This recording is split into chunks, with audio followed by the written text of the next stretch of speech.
Hi, thank you for the introduction. Again, yes, I'm a physician here at Christiana. I do both pediatrics and internal medicine, though more internal medicine these days. So I'm going to present very briefly on firearm injury research, and the title is It Can Be Done. And the reason and the focus for this talk is going to be on some of the unique challenges and perspectives for trying to do research on a fairly politicized and challenging area in which research can be difficult to both obtain support for and funding as well. So disclosures, mainly things that have been fairly successful over the past 2 years in being able to get some funding for, and I also happen to be a junior board member for the Delaware Coalition Against Gun Violence, as well as an advisory member to the Wilmington Community Advisory Council, formerly known as the CDC Advisory Council, and I'll get into that in a little minute.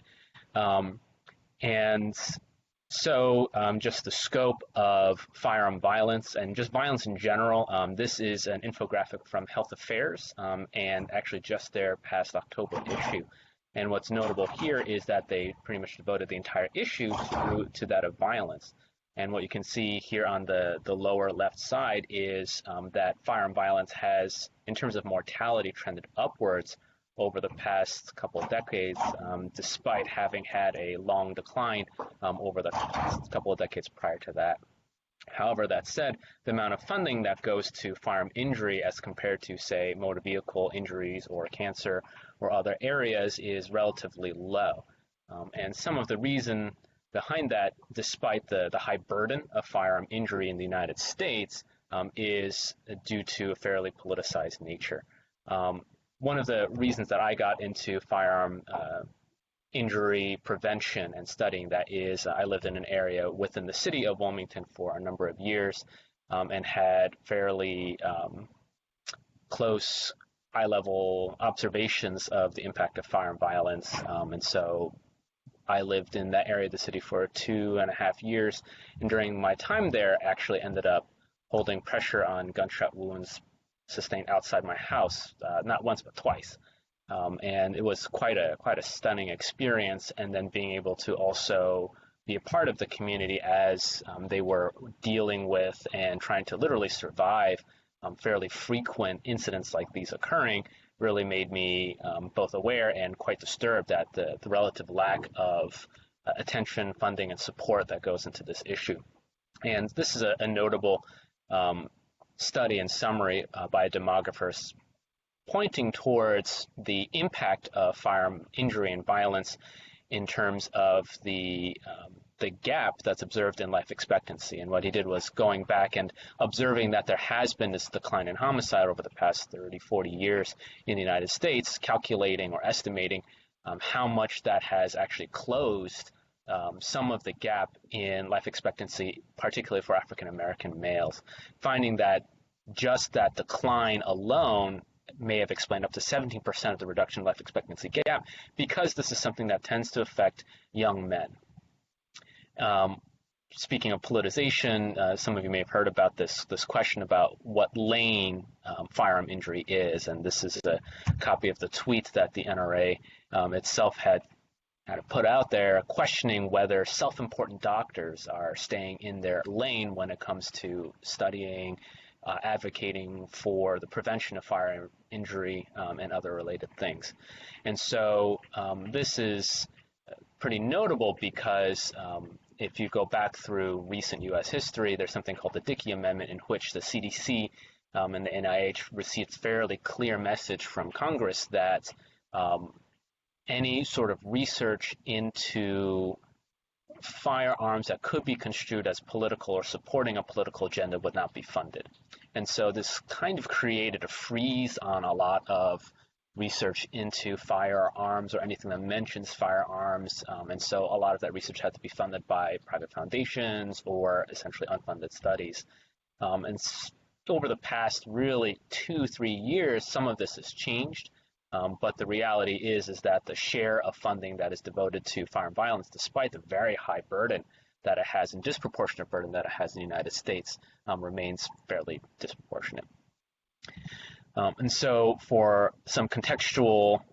information for myself, I finished my residency about 4.5 years ago by now. I'd done my residency here in Delaware between Nemours as well as Christiana Care, and stayed on since. And really towards the end of my residency, I spent a fair amount of time getting to know the community, getting to know the different organizations that have been present, that have been doing work in this area, in this space already, both from an advocacy perspective as well as a intervention perspective, different community organizations, and studying what pieces of data are available out there. And actually, this did influence my career choice. For a long time, I thought I was going to go into primary care, and then after some conversations with my wife and thinking about it some more, realized that in order to have the opportunity and the flexibility to be engaged in both advocacy and anything outside of my clinical medicine duties, that actually something like a hospitalist schedule and perspective would be more flexible in allowing me to do that. And that's exactly what happened over the next couple of years. Is even though I was working full time, it afforded me enough flexibility that on my own time I could become involved and gain a familiarity with both the community context as well as what opportunities were available within the hospital for firearm and just in general violent injury prevention. And so that kind of helps explain where the MRDA then became helpful in terms of being able to provide that additional resource and being able to buy down my clinical time, but essentially using a lot of my own time to build up the case for a successful research project in an area that really takes a lot of legwork, so to speak, in terms of getting to know all of the different complexities involved with something that can be fairly politicized. And so during those kind of several years leading up to the MRDA award that I was able to get, was being able to gather mentorship and to be able to map out the resources that were available for exploration. And so some of my mentors were in clinical areas, career areas, and specifically content expertise related to firearm injury, related to injury prevention, related to violence, and specifically all those things within Delaware and Wilmington context as well. Additionally, it gave me time to write a couple of review-type papers in the Delaware Journal of Public Health. And so even though I don't think it has a PubMed ID, still allowed me to go through the literature that was available, as well as to be able to summarize my thoughts, perspectives, and review of the literature in being able to communicate with other community partners and members. So just very quickly, some of the things that prompted and led up to what my investigation was for the MRD award and eventually CTR pilot. 2015, the CDC was invited by the city of Wilmington to investigate firearm violence there, essentially as a disease cluster. And what they did was, in essentially reviewing a number of records, found that some of the things that were the most predictive of future involvement in a firearm crime was essentially visits to the emergency department. And so this other study that had been done through community participatory action research within the city of Wilmington about the same time had really notable findings in terms of the high frequency and prevalence of exposure to general community violence within the city of Wilmington. And what's striking here is that the majority of people have witnessed serious bodily injury or have had a relative or a friend killed by a firearm. And so some of the unique issues that I kind of came and had to learn through this process, which again took several years leading up to being able to formulate a successful proposal, was rephrasing and learning how to change the language around what I was proposing and what I was pursuing. So instead of saying guns, saying firearms is a more neutral term, and then saying assault injured as the most kind of general way to try and not come across or to run into problems with people being intimidated by the nature of research or concerned about its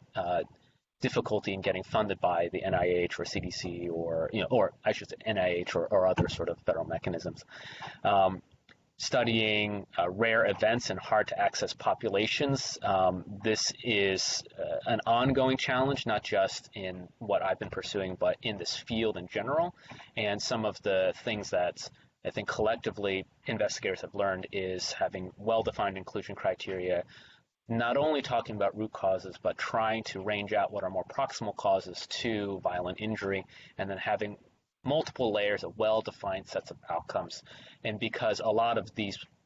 research studies are really dovetailing with actual intervention programs that are being deployed in hospital systems and health systems across the country. And so that's really what enables this research to be done in the absence of robust federal or other funding support for research bases.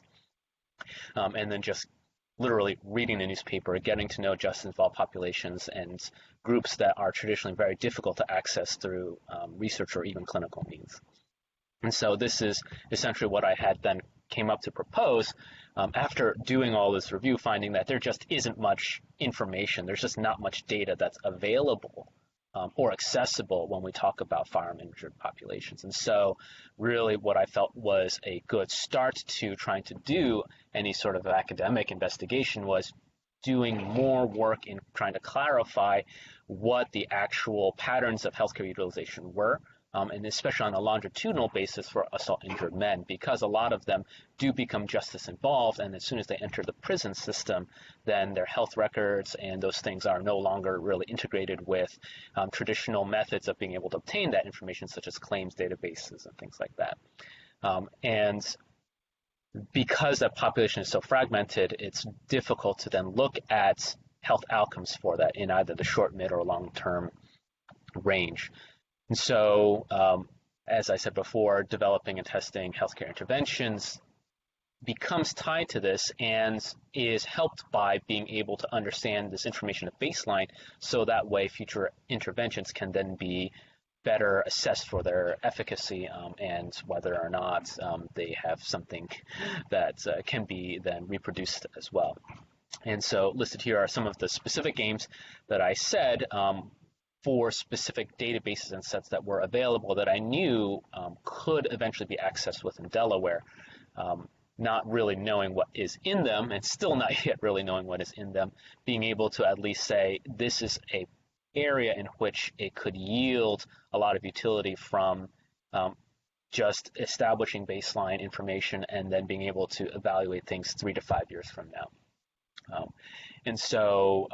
that's pretty much a summary. I think I'm long out of time, but I'm just going to pause it there for questions.